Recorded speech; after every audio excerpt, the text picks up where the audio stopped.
Alinsunod sa paghahanda para sa darating na SONA, dinaluhan ng ilang opisyal ng mga ahensya ang huling interagency meeting at walkthrough ng naturang kaganapan. Ang kabuuan ng balita sa report ni Stephanie Marquez. Itong Lunes sa House of Representatives, ang mga opisyal mula sa parehong kamara ng Kongreso, Office of the President, Presidential Security Command, Department of Foreign Affairs, Philippine National Police at Metropolitan Manila Development Authority para sa huling interagency meeting at walkthrough ng State of the Nation Address 2024.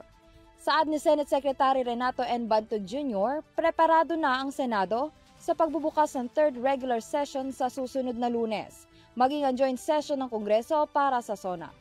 Nagsagawa rin ng rehearsal ang mga opisyal para sa pagdating ng Pangulo at magiging senaryo ng SONA, gayon din ang pag-inspect sa session hall at mga holding rooms. Sa ngayon, patuloy pa rin ang iba pang paghahanda sa SONA upang maging maayos ang daloy ng naturang kaganapan. Para sa EuroTV News, ako si Stephanie Marquez, sumasaludo sa bawat Pilipino.